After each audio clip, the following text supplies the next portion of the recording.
I'm Dale Beaumont and welcome to Get Published TV. This is the only dedicated show on the internet to help authors and aspiring authors to write, publish and market their own best-selling book in 8 minutes a day or less. Now, just before we get into today's video, I'd like to talk about the comments and questions section just underneath the video if you're watching on getpublishedtv.com. If you're not, that's cool. You may be watching us on iTunes, you may be watching us on YouTube or Vidler or any of the other podcasting websites that are out there. All are great. We love them all very much. But when you come along to getpublishedtv.com, you can really interact with us much more directly.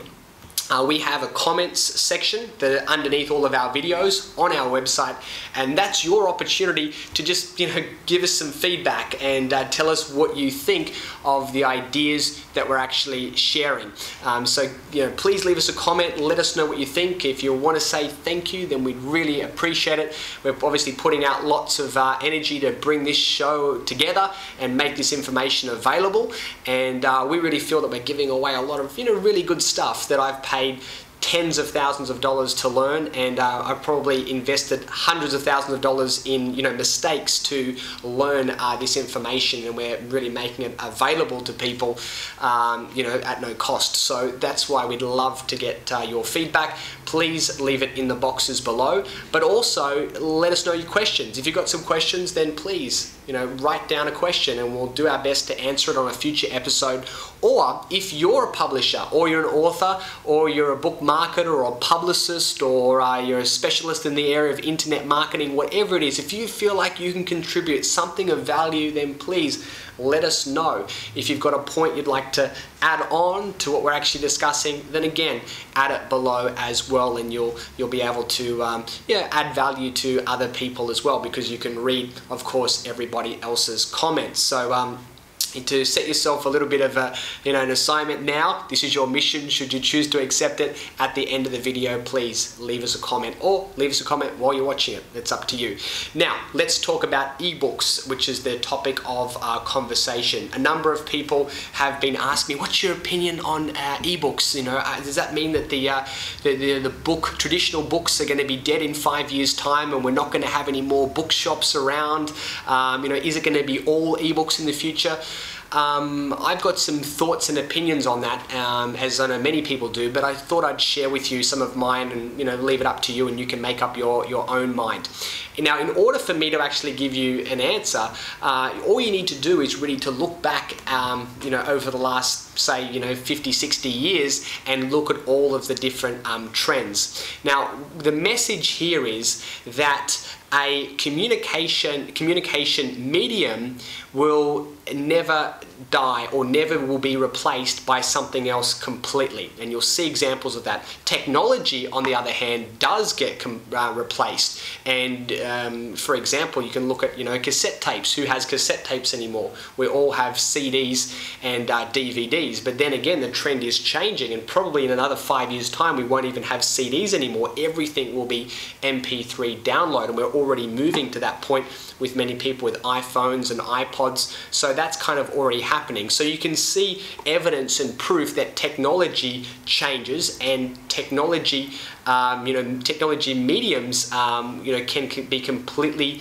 made redundant, or can completely die. Maybe not completely, because there's always a few crazed fans out there that just love cassette tapes or love vinyl records and go out and collect everything, but the market will go from this to basically just this, the hardcore fanatics. However, on the other hand, that's technology, but on the other hand, we're talking about what are books? They're basically a medium for communication. So let's look at some other media, different types of communication mediums. One of the first ones, been around for hundreds of years, is the newspaper. Here's a newspaper here. This is our local one, in fact. Now, it's very interesting because newspapers have been around for a long time, but when radio came out, everyone was saying, or the wireless as it would have been called back then, oh no, newspapers are going to be dead, newspapers are going to be dead.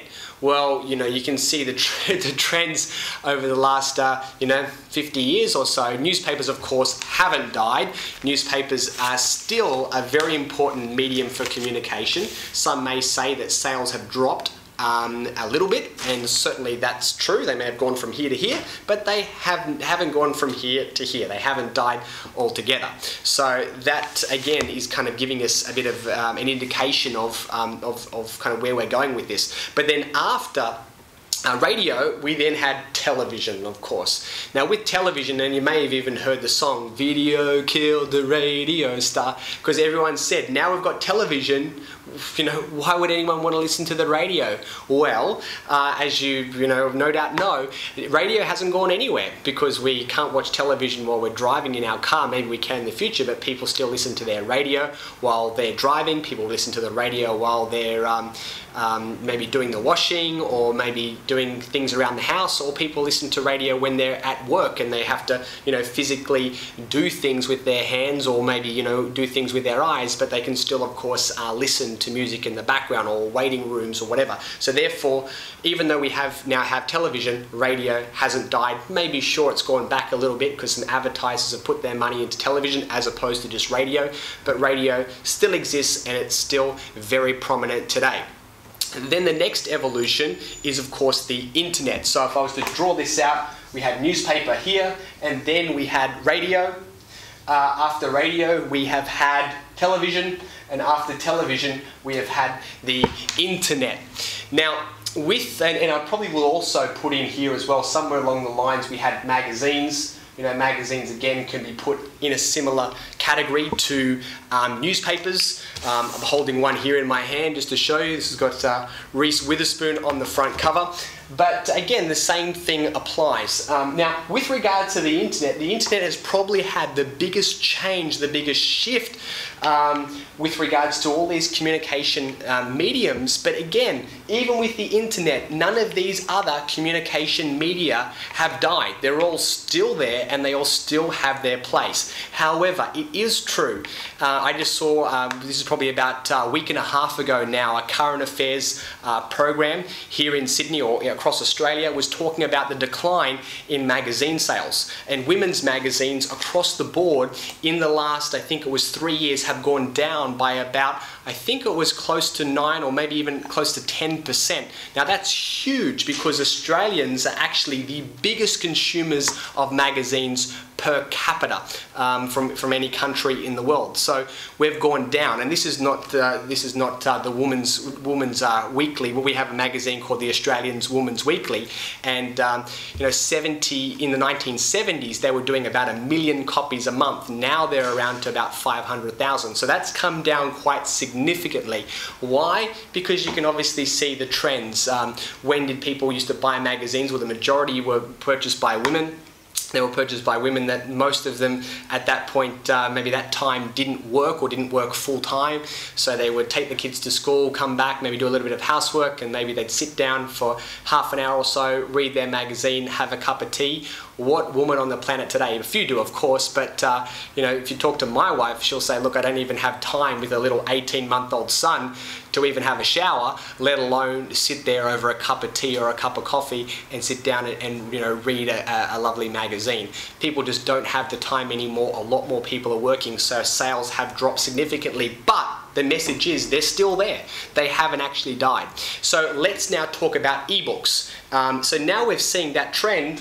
What do you think we can say with regards to ebooks? Here we have physical books, and here we have ebooks. My theory is, based on what's happened over the last 70 or 80 years, that physical books will never die, or maybe not never, but they're going to be around for a long time to come.